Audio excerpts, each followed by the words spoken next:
This is Jack Donovan, author of The Way of Men, and you are listening to Start the World. My guest today is John Sonmez from Bulldog Mindset. John, thanks for coming on the show. Yeah, thanks for having me. I'm excited.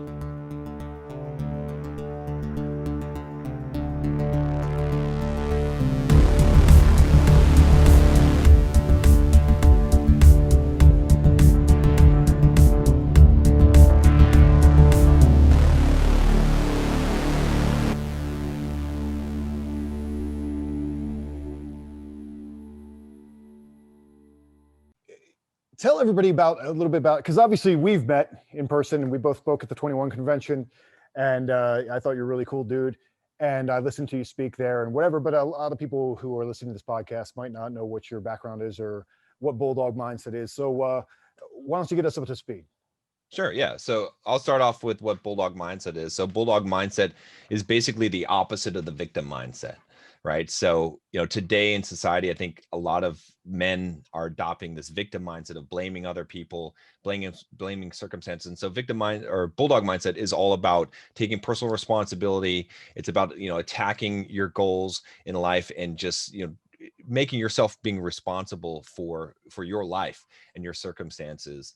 And so that sort of came about, from my background. I started off in a completely different path. I was a software developer. I was this nerdy, shy, very socially awkward guy, horrible with women, horrible with social situations, and lazy, and what ended up happening is, throughout my life, I had a series of different transformations that happened, from fitness wise to become physically fit, but most of the transformations happened mentally, right? I started reading, what really influenced me a lot was reading Stoic Philosophy, especially Seneca's letters to Lucilius, my favorite.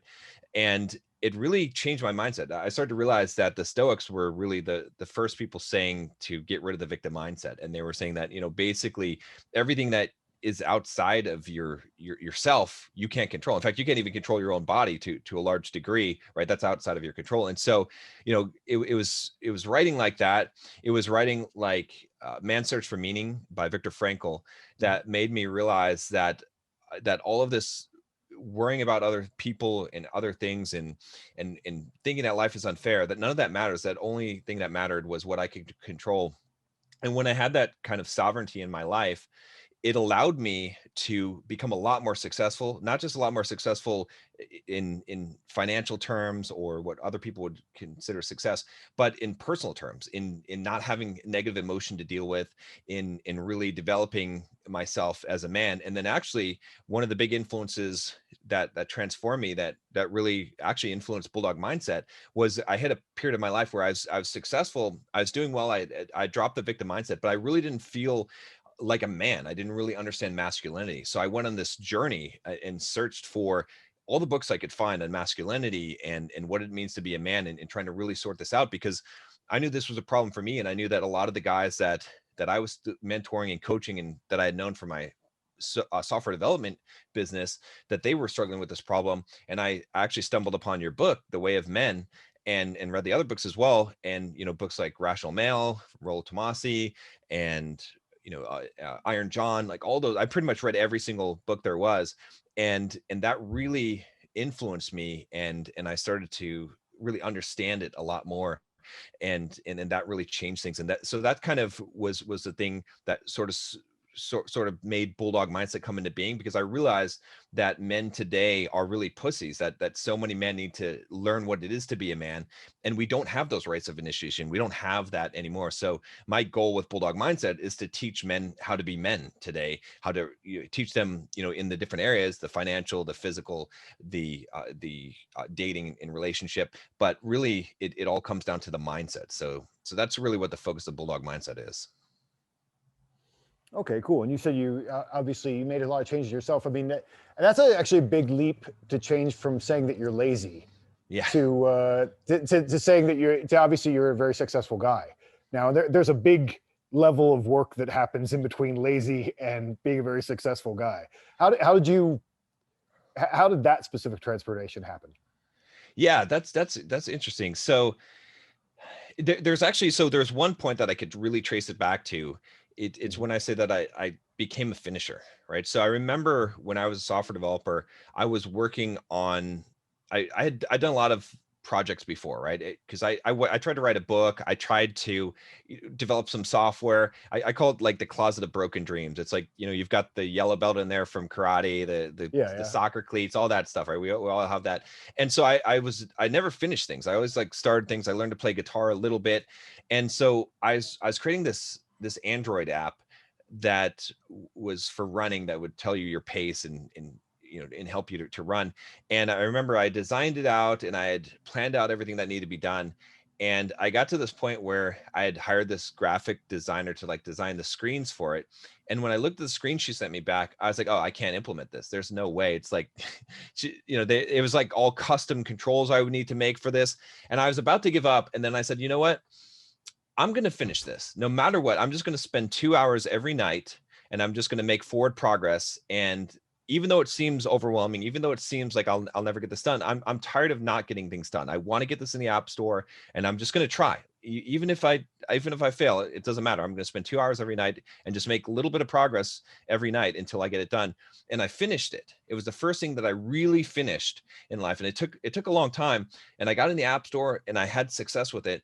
And that sort of shifted in my head. I started to realize that that all this time that I'd spent, it's kind of like building a bridge to 98% completion. It's worthless. It's only when it's 100%. And so I realized that if I was going to start something, I was going to finish it from now on. And I just adopted that mindset. And that really is what, that's what got the laziness out of me, because I didn't stop doing things just because I didn't want to do them anymore. I stopped doing them when I was done. And just that little shift, that was all it took to really get rid of that laziness. Yeah, that seems to be maybe something that some guys never fix, and then some guys fix like towards the end of their 20s and early 30s. It seems to be, because I think I had that problem too. Mm-hmm. And I think a lot of guys go through a period where they just, you announce something because it's exciting and you get excited about it and you have this big idea. Exactly. But then it's boring to get it. The part of getting it done is boring. There's a lot of work and it just takes a long time. I mean, yeah, obviously, I don't think my first book came out until I was in my early 30s, and I tried a whole bunch of other stuff and I had all kinds of projects and whatever, but having a publisher and having a book, I had to finish it at that time. And now it's like I write books and it takes me 2 years and it's a lot of work and it's a bunch of homework and it's forever.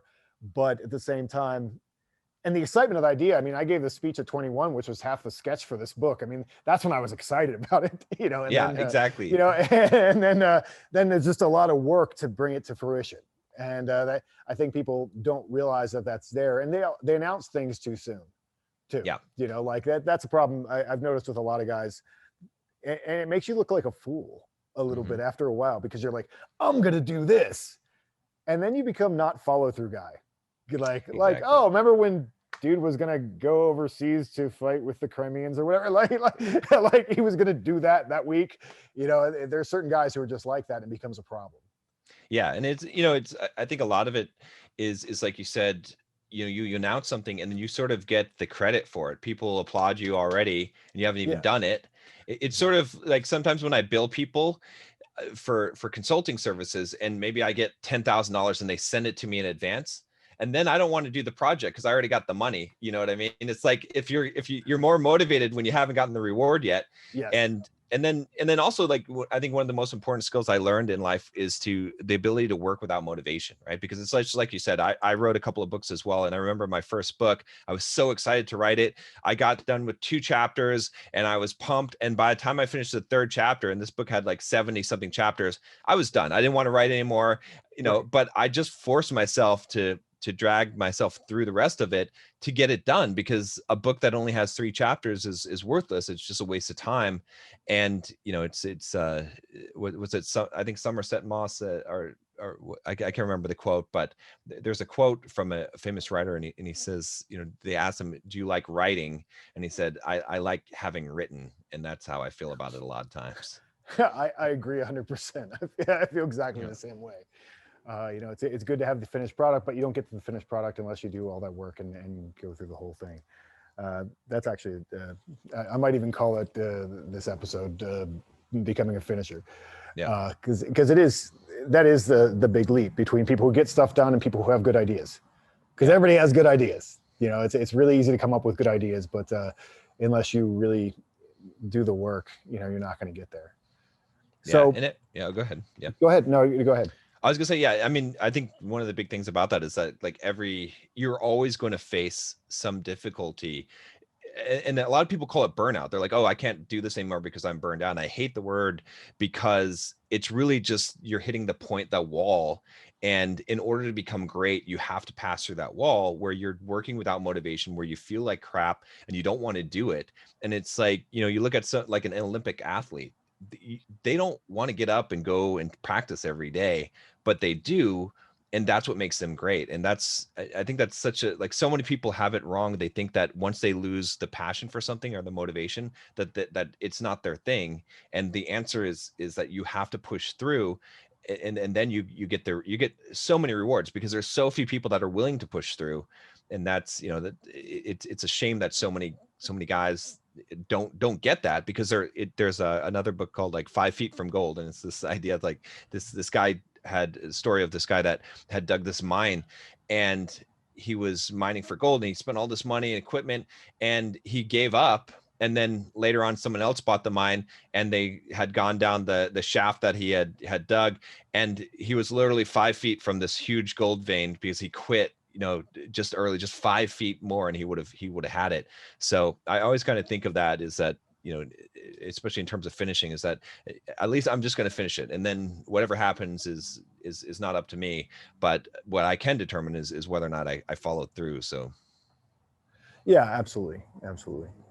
So speaking, you mentioned running, and you were doing a running app. I know that was a big thing for you recently. Like you were doing you're a giant. If people can't tell, because everybody's the same size on TV, but John's a big dude, and you were trying to run an ultra marathon.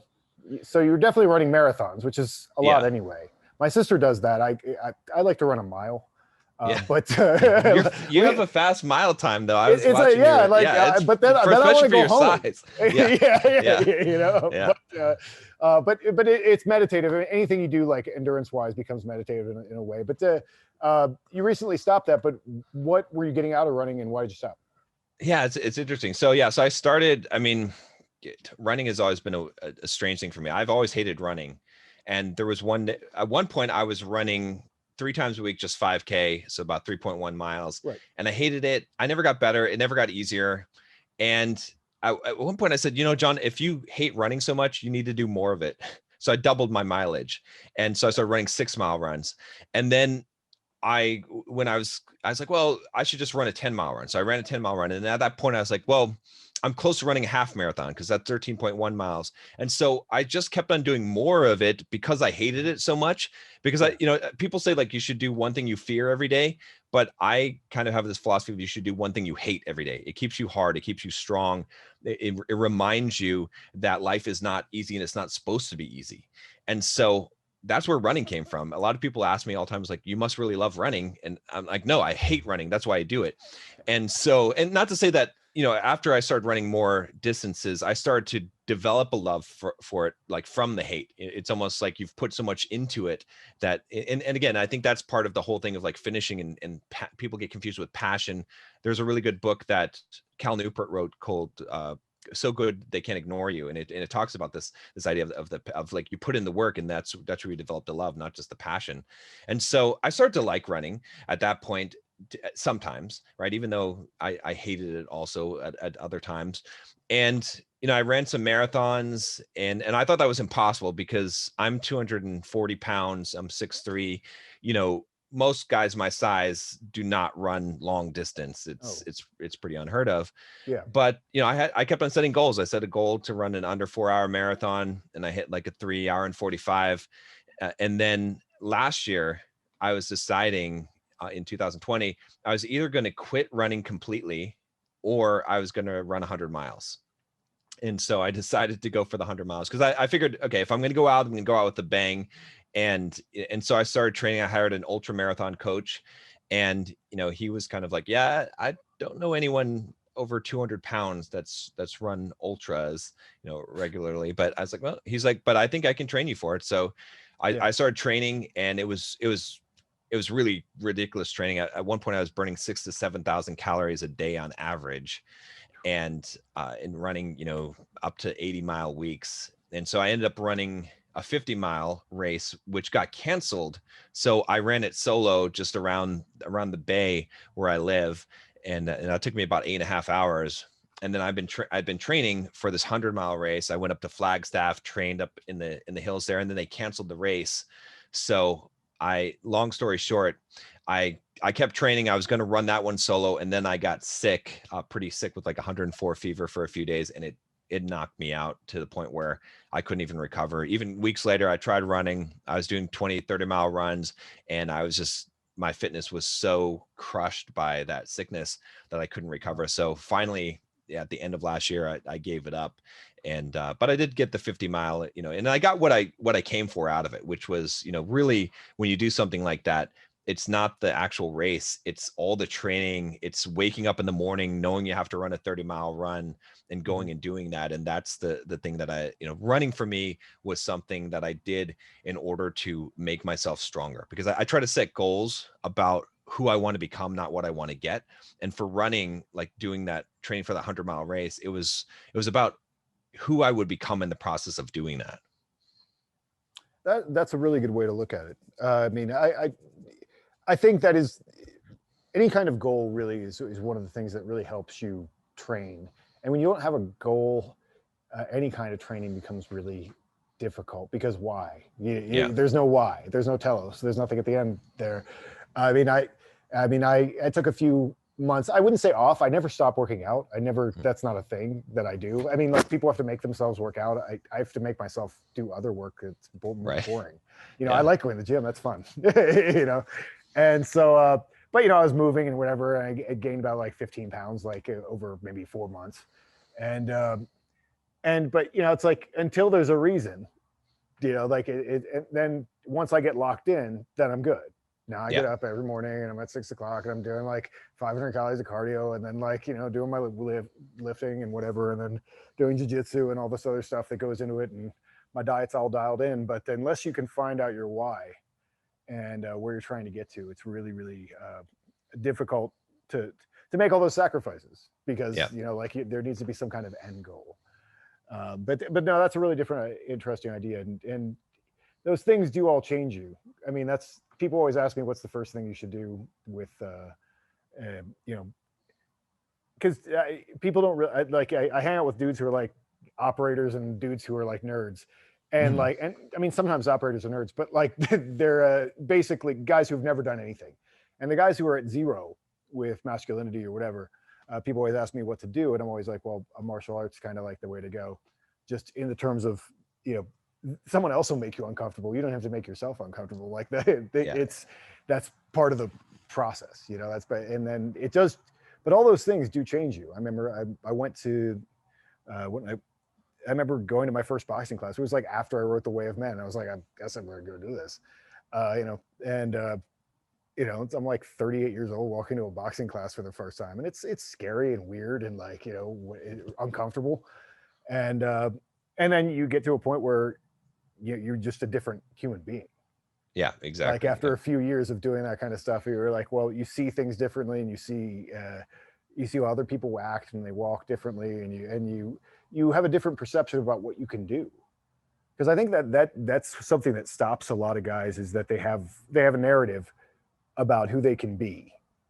And sometimes, I mean, it's not like we don't have limits, because we all do have some kind of limits, and sometimes you can go a little too far outside of your own wheelhouse, to the point where you're like, why are you doing that? You're good at this thing. Why are you doing that thing that much? Don't try to be, don't try to be a world-class boxer when you're, 45 years old and great at finance, like that's not really, there are certain limitations, but especially for young guys, I think they have a lot of limitations built into their narrative that like, well, I can't be this, like I can't be the guy who does that. And a guy who comes over and rolls, I actually have mats. This is my new office, so I have mats behind this wall here. So I have like a 10 by 20, and so we roll over here on Sundays sometimes. And a guy who comes in, he's like 25 years old, and I think he went through a rough time. Uh, when he was younger, he just didn't really think anything of himself or think he could be anything. And now he's like trying to get a special forces contract because he's like, why could I not be that guy? Of course I can. Yeah. Totally different mindset, and that's where you have to be, I think, for a lot of things. Yeah. I'm just mentally going through some of the stuff that you've said over the. I watch your stories every once in a while and so often, and one thing that I remember you said is that people lie to you, like when you're coaching them, and that cracked me up. Talk about that a little bit. Yeah. So it's funny. I mean, pretty much there's a formula actually, which guys do. It's human nature, it's I think we all do this to some degree.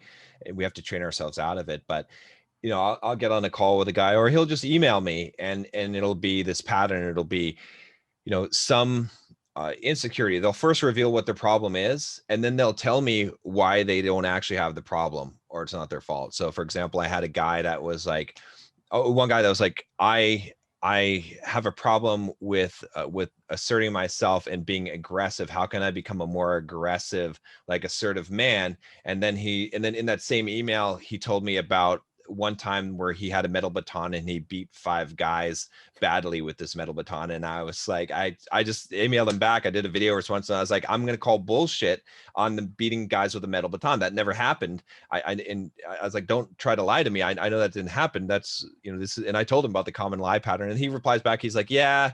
He's like, you're right. and I get it all the time, especially with guys on dating advice, because they'll always tell me, oh, I don't know what it is. I don't know if girls find me attractive, all this. And then in the same email or whatever, they'll say, oh, but all my mother's friends, girls always like look at me and tell me how handsome I am.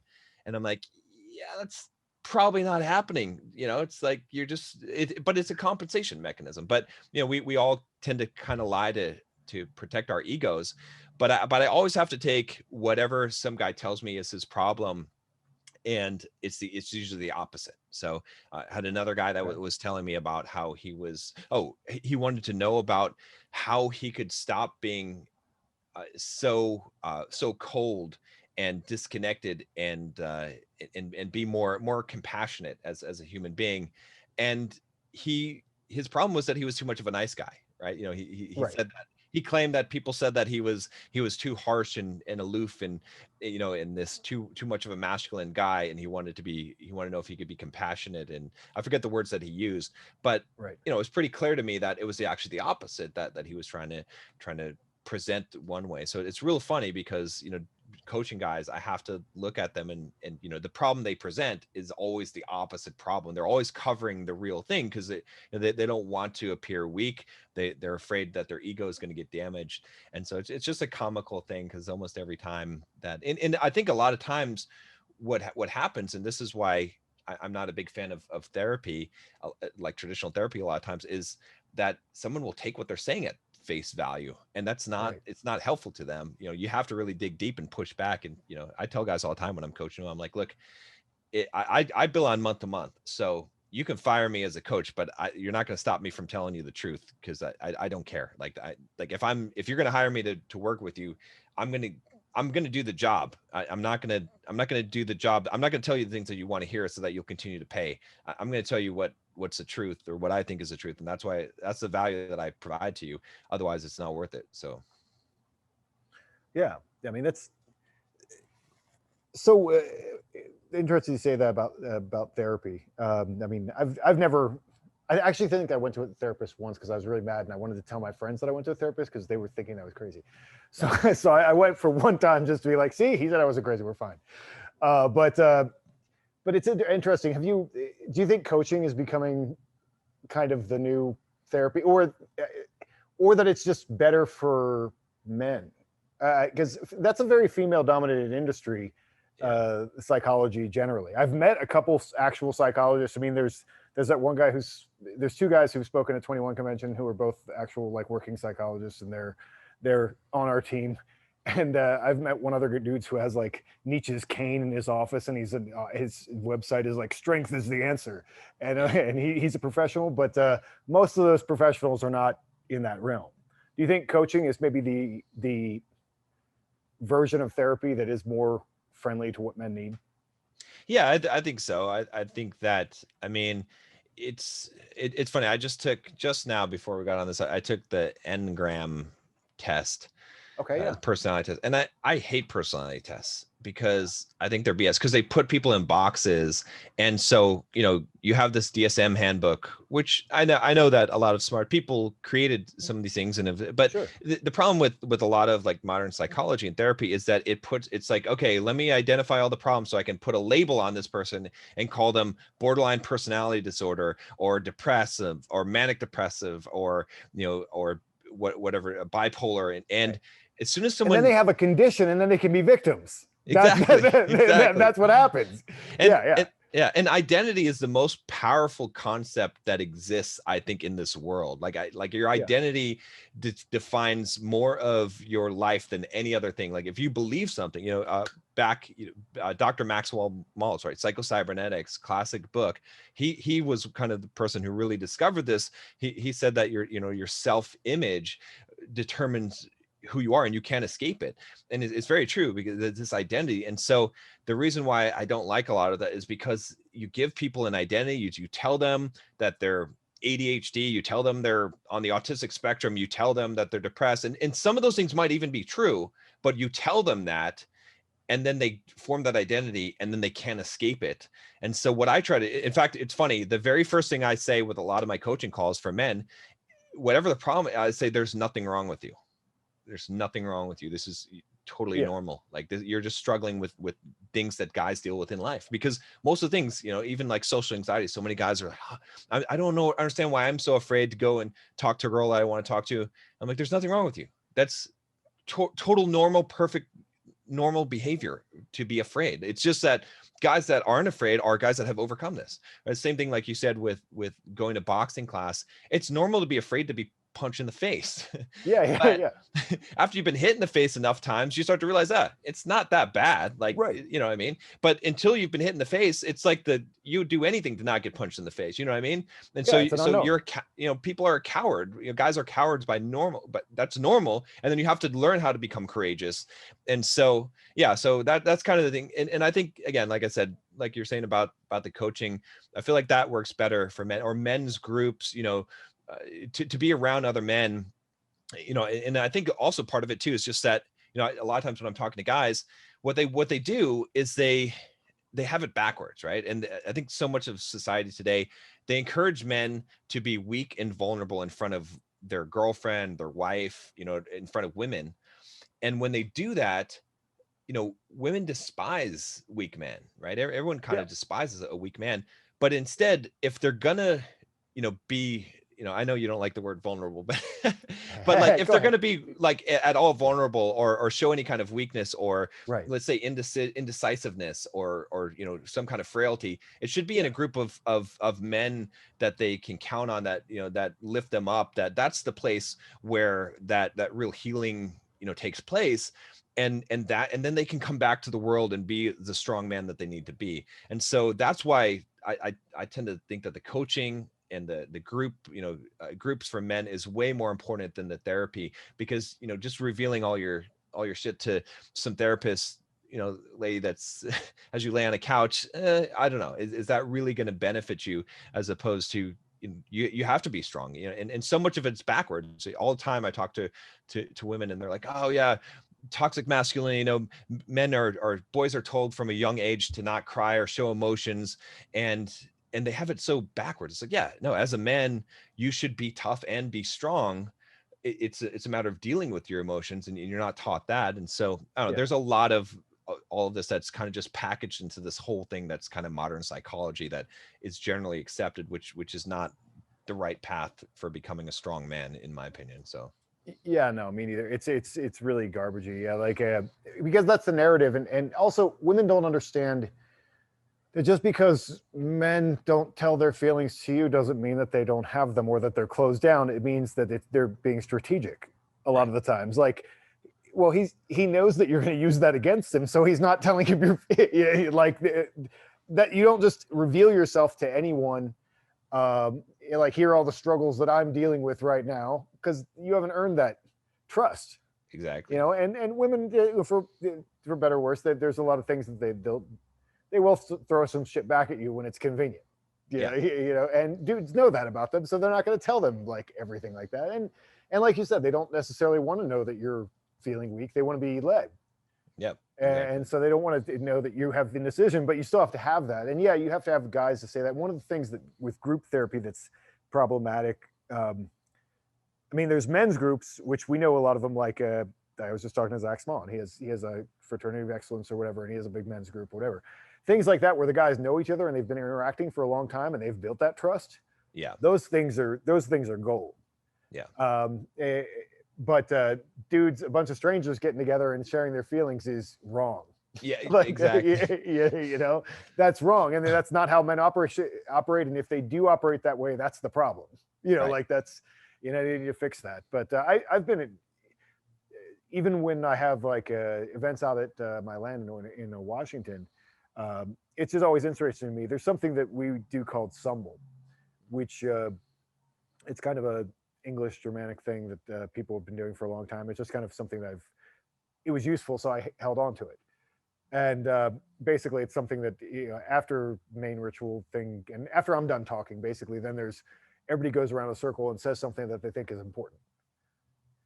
And to me, I don't care about that personally because I've already talked. Like that, I've already done my thing. But it's so interesting to me. It almost never fails that all of a sudden you give guys that opportunity and it's their turn and they take it really, really seriously and they have some things they want to talk about. Yeah. Like that's what's funny when women say that the men are all closed down, and like the same guys that they say that about. Sometimes you can't get those guys to stop talking. Yeah. Exactly. I've worked with some guys that are just like, that guy never shuts up. Like he has all kinds of things to say. It's just like they're just careful, I think, about with what they say to people. Yeah. And it's smart to be. I mean, that's like, again, looking at Stoic philosophy, people don't understand Stoic philosophy because they think it means to be indifferent to pain or pleasure, to not have any kind of emotion, but it's really just the mastery of emotion, right? And it's the ability to process the emotions and not allow emotion to dictate your action. You feel strongly, but your actions are determined by your logic and what is the right course of action. And that's, I mean, a man that is ruled by emotion, who can trust him? I mean, you wouldn't want to follow that guy into battle knowing that his anger is going to tip him off and maybe he's going to make the wrong strategic decision, or fear or envy or whatever it is going to, you're not going to trust that guy with your life. You're going to trust the guy with your life who is stable, who is not emotionless, but makes their decisions based on logic and reason as opposed to emotional. It's a feminine trait to be dictated, to have your actions dictated by your emotion more so, which is not necessarily a bad thing, but it's a bad thing for a man in my opinion. Absolutely. So, yeah. Absolutely. And like along the same lines of what we've been talking about, I had a dude DM me the other day and say that he was diagnosed with like combative some made up psychological bullshit for saying that he got mad one time. Like, basically like that he gets really mad and he can't control it. Like, and which is normal, like, as you said, that's normal. That's something that, and like, it sounds like you need whatever that disorder is bullshit. What you actually have is needs to learn how to control emotion better. Exactly. Yeah.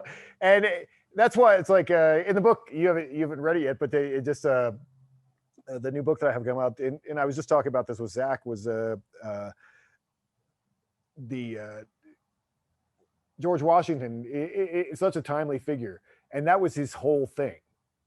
Basically, like, he was kind of lower middle, he was like lower upper class, I guess is what he came into, and so he was never really up with the high people, and so he had to like rise in society. And also rise as a warrior and whatever before, in the English army before it became the American thing and whatever. And so early on, one of the things that he really gravitated towards and his biography is this the whole way through. This is his theme in his whole life, is that he's a really, really passionate dude. Yeah. Who learned to shut his mouth. Yeah. He Yeah. learned to shut his mouth until it was time. And didn't just run his mouth and say anything he wanted to. He was like, let me be careful. and think about all the options and all the like try and figure out all the contingencies and whatever. And now I'm going to say something. Like people would be looking for a response for him, and it'd take him forever, and it made everybody mad. But it was because he wanted to make sure he was saying the right thing at the right time, and not just like running his mouth. And I Exactly. think that we're very conditioned, especially Facebook and that whole kind of world. A lot of people were raised in an environment that like, I have a feeling, dot dot dot dot dot dot dot, and they start typing. Like the second they have a feeling, and because that's what the status updates were when they were, it's like, I have a feeling right now, Yeah. and that's that. Now I'm going to announce it to the world. I had a feeling, and that's something we have to train ourselves out of, because it's such a big part of society is to be like, I had a feeling. Well, an article I read years ago, was talking about, I think, like Navy SEALs or operators of some kind or whatever, and they're like, said, you aren't every thought that you have. Yeah. Exactly. Yeah. Yeah, I kind of look at life as like a game of chess, and I try to, I kind of borrow it from Robert Greene's 48 Laws of Power. I think in the beginning he talks about the game of power, and he talks about how you should be dispassionate about it, and that's how I view things. And it's funny because even in the space that we occupy, I hate to use the word manosphere, but there's a lot of emotional guys in there. They're angry, they're upset about society, they're angry about women, and they get so upset when I tell them that anger is weakness, because they're showing this anger, because they're letting it control them and influence them. And that whatever happens, it doesn't matter what happens. It's like, reality is reality. I try to just accept reality. So I try to look at it as a game of chess, and I try to look at it and say, okay, well, all right, so this person made this move. All right, what's my most strategic move at this point? Instead of reacting, it's a response. So it's like, okay, I evaluate the situation. I can't control reality. I might as well accept it. Amor fati, love of fate. Like, this is what it is. And then, okay, so how do I respond that gives me the most chance of achieving what I want out of this interaction, out of life? And it's like, so many guys get caught up in the emotional aspect of it. This is not fair. This isn't right. And those things are, kind of built in within us. I think to feel those things, to feel injustice, but then it's like training yourself to stop and say, okay, all right, I feel this way, but that doesn't matter. What I feel doesn't actually matter at all. What only matters is, what is the position of the board right now? Okay, where's my pieces? Where's their pieces? And what is the best thing that I can do at this moment, regardless of the emotion? Because once you mix the emotion into there, you're going to make bad choices. You're not going to make the right choices. And it's also, and everything is impersonal. It doesn't matter. Like, people are, the opponent playing the game against you, whatever they're doing, even if they personally attack you, they're running their own script. They're running their program, just like a computer program. And you can't hold them accountable for it, in the sense that, like, it's not malicious. Like, it may be intended to be malicious, but you have to view it dispassionately as, okay, this is just the move that they made, and now how can I respond in order to get the optimal result that I'm looking for? And that's kind of how I look at it. And yeah, I just do not understand the argument that counters that, where guys are like, no, you have to be angry about this, or let your passions drive you. It doesn't make any sense to me at all, because you're never going to get the optimal result when you have that mindset. Yeah. Someone, actually a reader of mine, recently, there's a little bit of a misunderstanding. I talk a lot about in the More Complete Beast about resentment, which is, like, it's kind of a jealous anger that blames everyone for something, and everything is injustice. You're always a victim, and it's a seething anger that makes everyone a bad guy, so that you can be the good guy, but they're really going to get their just rewards someday. Like Nietzsche obviously compared it to heaven and hell and whatever. Like, all these people are going to go to hell, and that's why people needed that idea. These people who are oppressing me, they're all going to go to hell. But and that's makes you feel better if you're powerless and can't have your comeuppance any other way. But there's also the different. Someone tried to compare and contrast. He's like, aren't thumos and resentment the same thing? Because thumos is more like righteous, is like a righteous anger, and I do think, like you say, like guys say, like you should be mad about this, whatever. Thumos is a good emotion. Like if you think there's a wrong in the world and you want to right it, yes, yeah, yeah, like that's where heroism comes from. Right, That right. that is a good emotion, but obviously, as you're saying, you have to you can't just luxuriate in it. Like Mm-hmm. I'm just, and that's what you see so much online. Like I'm just gonna say, I hate this, I'm mad at this, I hate this, I'm mad at this, I hate this, I'm mad at this, and that's the cycle that you're talking about. That's all they're doing is reveling in that emotion and just kind of bathing in anger. Yeah. And I think the difference between resentment and thumos in many ways is the will or the desire to take action. Mm-hmm. Mm-hmm. Because if you're just talking, if you're just running your mouth, like, I mean, and we see so much of that. Like, I'm going to post a meme that I'm angry. I'm going to post a thing that I'm angry. Like Yeah. we see this all day. And I want to do it too. We all do it, like, to a certain extent. Like, I'm angry today. Weird shit's happening in the world. Like, what, but we see it out there, and there's some use to communicating there's something wrong. But if it's not followed by action or some plan, then it's wickedness, and then it's resentment. And then you're just like, I'm being oppressed and I'm angry and I'm about to say it hurts my feelings, and you're not doing anything. And I think Yeah. if you're like, hey, I feel this emotion and it's justified, I'm justifiably angry, but then when you take that anger and then take a step to, okay, what is the next step? As you said, where are the pieces on the board and what's the next thing I have to do? Not just I'm angry, full stop. I Exactly. think that Yeah. that's what people get stuck at, is I'm angry, full stop. And yeah, you have to implement some plan of action. Like, what are you going to do? Even if it doesn't work, like you have to be doing something about it instead of just being mad. It's a Yeah. big. Yeah. I would agree. I would say that, just in general, emotions are signals, right? Just, Mhm. to tell us something, to spur us to some kind of action. But then that action needs to be separated from that emotion once you take the action. So that is logical, Yeah. right? So you might have, anger about something because you perceive that something is wrong. Now, I will say also though that a lot of, like, what I have found is that anger is always a result of an unmet expectation, Oh, and that totally. if you eliminate expectations on life, on Mhm. people, on the world, not standards, you should have standards, but standards are, Right. in my opinion, standards are what you have for yourself, but expectations are what you have on other people and other things.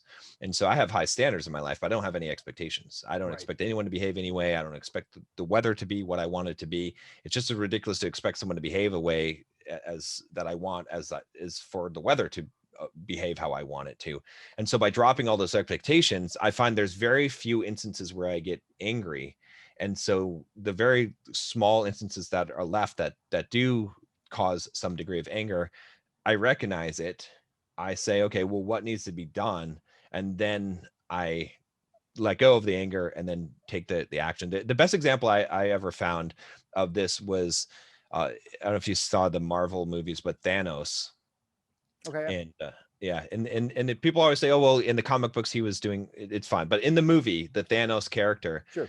he's like, I mean, he's doing all these things, and the whole time he's not angry, he's not showing any kind of emotion, he's just like doing it because it needs to be done in his, Right. I mean, and he's slaughtering people, he's slaughtering half of the universe or whatever it is, and but he's doing it dispassionately because even when he has to like kill his daughter, it's like, yeah, he's obviously doesn't want to do this thing, but he's not doing any of this out of revenge or rage or any of those things. He's just like executing the plan because that's the plan, even though he's obviously got those emotions within him, but you can't detect it because he's just staying calm and level headed. So that's what I think of as like, I felt like that movie was a really good picture of masculinity, of Hmm. the Thanos character, of just do what needs to be done.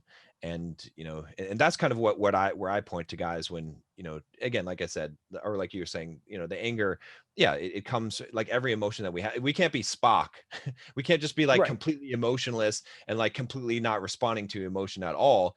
But at the same time, it's like too many guys are so far the other way that I find the better message to tell them, okay, forget about these things. Like, do not allow emotion to control your actions, even though it's going to spur some things. Like, I think they did a psychological experiment too, where they had different they had someone who had damaged the part of their brain that Mhm. allowed them to feel emotion, and they couldn't make decisions, because what they found was that the cognitive part of the brain that makes decisions, you actually need emotion in order to make that decision. Otherwise, you'll just never be able to make a decision. So you like to say that we could just completely act without emotion, it's an extreme. I tend to Yeah, say stuff like that, even though it's an extreme, because it's more correct than where we are.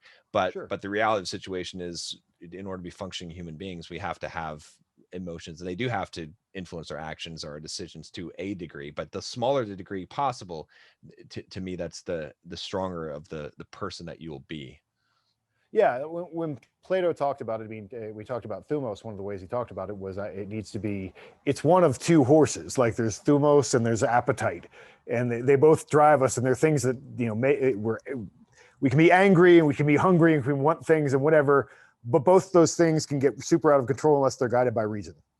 Yeah, exactly. Basically, he has them as horses, and the charioteer has to be reason. Are we losing a connection here? Oh, it seems to come back. Oh, yeah, Oh I yeah, think you came good, back. good, good. Yep. Okay, cool. But yeah, it has to be guided by reason. And I think that's the difference between really unproductive stuff. And something else that you said was really interesting. It reminded me of experiences that I had. Um, I mean, I used to hang out with a lot of people who called themselves Satanists, right? Many Mhm. years ago, and they all thought it was so cool to call themselves misanthropes. Like, Uh-huh. I hate people. Yeah. People are terrible. I hate people. And I always thought it was really poserish and annoying. You know, like you're just saying you hate people. What do you? Why? Then people should hate you. Right. You know, Yeah. like because you hate people. You're like a species traitor. You know, but you hate all people. Okay, great. But what it really was is that they were idealists, Mhm.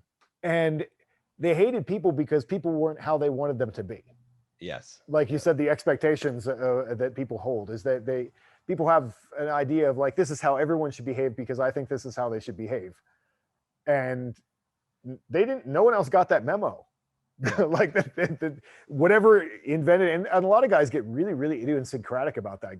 Like they have constructed an entire worldview of this is how everyone's supposed to behave, and then they can get mad at all the reasons why they aren't, why people aren't behaving that way. And I'm like, that person wasn't raised by the same person. They haven't read the same books that you have. They have all kinds of different backgrounds and so forth. There's no reason to not, I talk to a lot of people who get angry about the news. I mean, I get angry about the news occasionally myself, but there are all those articles that are like, like supposed to trigger you, basically. Like Exactly. they're supposed to be outrageous. They're outrageous headlines. They're supposed to be like men are garbage, and here's why that needs to change. Stupid stuff Yeah. that you see all the time, right?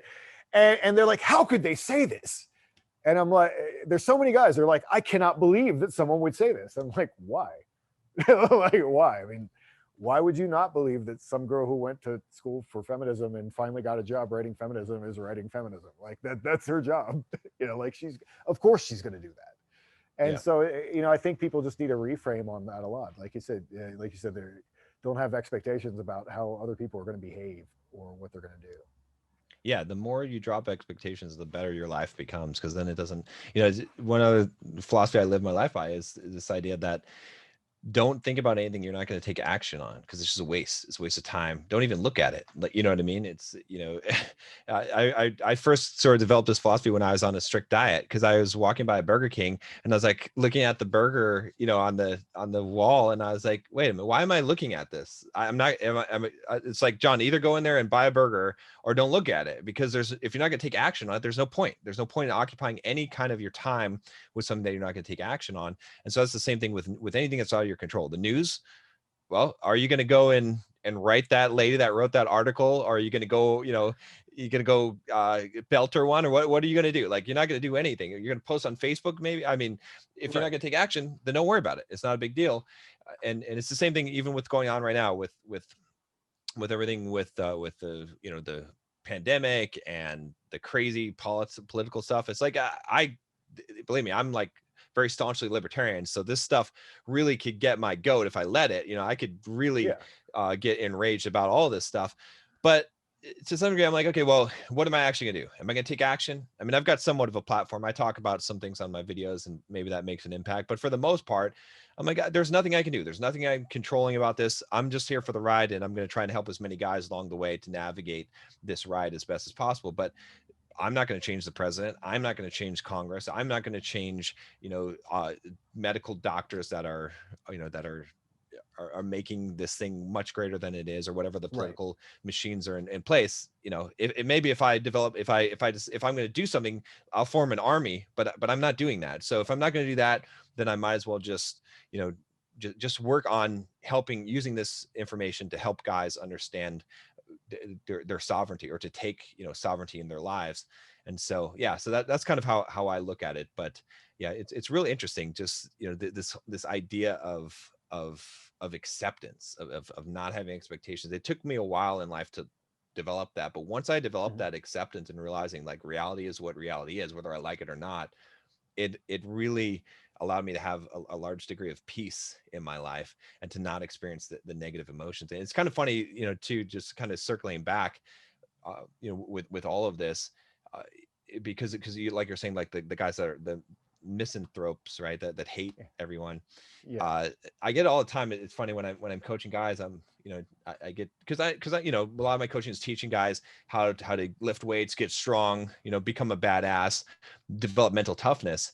And the guys want all those things, but whenever one of my coaching clients asked me, well, what's a real mission? Well, like what's a real like gift, like, or thing that men do? And I think the answer usually surprises them, because I always say that men's true gift, like that us as men, our true gift is to the love that we give to the world. And I think that throws them for a loop, because that's that's really what we're doing. Like when you think about self-sacrifice, and you think about all the things, like why, what is our greatest gift as men, it's actually that. And yeah, so anyway, I thought that was interesting, just like the comparison between like hating the world and hating everyone. And I used to kind of have that perspective, until I think what changed my mind was I read Dale Carnegie's book, How to Win Friends and Influence People. Yeah. And in that book, he talked about, he's like, look, if this person that you hate, had the same experiences as you, or you had the same experiences as this person in life, if you had their DNA, if you grew up in their family, if you had the environment that they were in, you would act and think exactly the same way that they did. So if you're going to blame them, you can't really blame anyone for anything. Not to say that people aren't responsible for their actions, but you can't blame them, because they're just a product of what they are. And you would be the exact same, and you would say the same thing and think the same thing. And so once that really clicked in my head, that allowed me to have a lot more compassion for people. I might disagree with them. I might have to get into conflict with people if I need to, but at the same time, I don't hate them, because I know that I would be that same person if I had that exact DNA and their environment. And that was a really powerful way that shook me from that mindset. Yeah. I mean, it's definitely. I mean, yeah, you definitely have to. I'm definitely willing to hold people responsible for things. Yeah, but for sure. 100%. But yeah, I mean, you can't. Yeah, there are a lot of different, obviously, perspectives in the world, and you have to stick up for what you think is right. But I think at the end of the day, rather than focusing on the person who's doing it, I think, yeah, it's like, well, what's the solution and how are you going to fix it? If you think there's a problem, how are you going to fix it? What are you going to do? And it doesn't have to be. You might not be the guy who does everything, but what little thing can you do? Right. Like, I mean, I try to do that all the time. I mean, it's like, I'm not a rich guy at all, but like, I have a little extra money, and I try to put my money where my mouth is when I can, to a certain extent. Like I don't know if I like Gab or not, but I'm glad there's a free speech platform somewhere. So, I paid for the $100 for the year, whatever, because I want that to exist. Like, so that's an action that I took. It's not like I'm going to go petition Congress, but or whatever, but that is an action that I took. And I always say that any solution for a problem that starts with "if we all just" is always wrong. Right. Exactly. Yeah. That's always the wrong. Like, your answer, whatever you're gonna say next is wrong. Yeah. But obviously, to make an impact, a lot of little people have to make steps in a particular direction. Oh yeah, So, yeah, for sure. it's your responsibility to take whatever step you can that you think is right to change something rather than just bitching about it. That's why, yeah. Oh, go yeah, ahead. go ahead. I was gonna say that's why, I think that action that it's not like you're saying about it's not people, and it's not about like hating people. It's principles. Yeah. Principles should guide our actions. It's interesting. I just got into this discussion with this young lady about abortion, and my I'm viewpoint on it. sorry, by the way. I'm sorry that happened to you. I'm sorry you had that experience. Go on. But I told her, I said, look, I said, this is my principles that inform my decision, right? The idea that and I laid it out. I mean, this is my general argument, which is that we don't know if life begins at where it begins, if it begins at conception, or let's say that it begins when a baby is born out of the womb. I don't care. We don't know. Scientifically, we don't know. But in the absence of information, in all other areas in life, we have a principle that we try to preserve human life at all costs, right? So, for example, if someone is convicted of murder, we don't say, I think he did it, we're going to give him the chair. You have to be beyond a shadow of reasonable doubt that you are a murderer, and then you get the death penalty if that's the case. But in all cases, if we're not sure, we try to preserve life. That's a principle that we adhere to. And so based on that principle, I told her, I said, I would love to be on the other side. I have no horse in the game. From a moralistic standpoint, I don't care. Yeah. But if we're going to talk about from a principled basis of the principle of preserving human life and not knowing the answer, it's like, then I would have to say that abortion would be moralistically wrong, or that we should avoid it, just like we would avoid sending innocent people to the death chair. Because if you're right, and conception begins, or birth or life begins, when a child is born out of the womb, then okay, then fine, you haven't murdered anyone. But if you're wrong and it begins at conception, then it's a great atrocity, So based on that, just from a logical perspective, that's where my argument was coming from. And I was trying to explain to her, it's like, I don't have any horse in the game. If you convince me logically otherwise, I will gladly switch sides. I'd rather be on the more popular side. Believe me, it'd make my conversation a lot easier. So I don't have a horse in the game from an emotional perspective. Everything in my life, I try to have like principles and then cascading levels of principles. So this principle has a higher priority than this one. And that's how we make decisions, because I feel like if you're making decisions based on any other thing, then you don't have any true guidance. And that's the only framework that I can develop to guide my actions and guide my thoughts. Otherwise, I don't want to be emotionally attached to a specific idea or course of action. I want it to be based on principles that we hold true, because those are constant, whereas everything else is different. And again, it's like, am I going to do something because I hate this person, or am I going to hate this person? No, I don't need to hate this person. It's just like this principle defines what I prescribe to as the correct course of action. And we might have differing principles, or someone might not have any principles, or different emphasis we put on. Like I stack this principle above this one, and maybe someone else stacks this principle below it. So that would be the difference there. But yeah, that's what I always come back to, is just the principles. Yeah, I mean, it's totally that. I'm right with you there on that particular one. I actually don't have a horse in that game either. I really don't care. Like for religious guys, it's very specific, the reason for it. And for me, I'm like, well, there are a lot of people. I'm like, there are a lot of people. We have a lot of them. A lot of them are poor, and there's no reason to have it. But like also, I can see the other. I also think like the fact that feminism ties their thing to like killing babies is like one of the main things that you care about in the world. I know, it's so weird, yeah. Which is also super messed up, and I get. Oh, I lost your audio.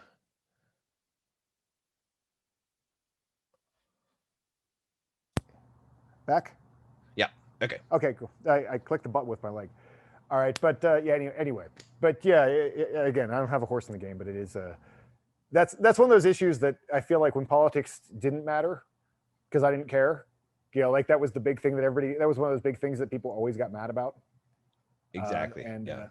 Yeah. So, but anyway, we should probably wrap up here. And but can you tell me where people can find all your work and what you're doing right now? Yeah. So best thing to do is to go to bulldogmindset.com. There'll be a little pop-up dash if you want to take the Bulldog quiz, which of course you do because you want to know what your Bulldog score is. It's a score from 0 to 100. And I just like 10 questions that kind of tell you about your level of mental toughness and where you sit. And then I'll give you some emails that will tell you how to raise that score, some of my video content and stuff like that. So that's the best way to kind of get into my circle. And yeah, what I'm working on now is mostly I'm focused on Bulldog Mindset membership. I do some coaching, but I have a membership where guys can join, like 900 members right now.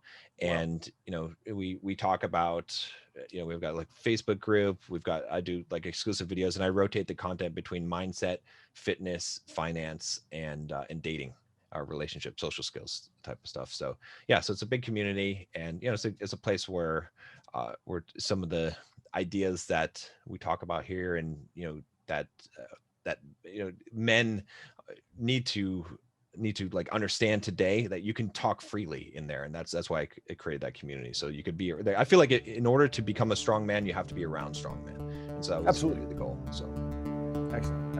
All right, man. Well, thanks for coming on the show. I really appreciate it. Yeah, thanks for having me.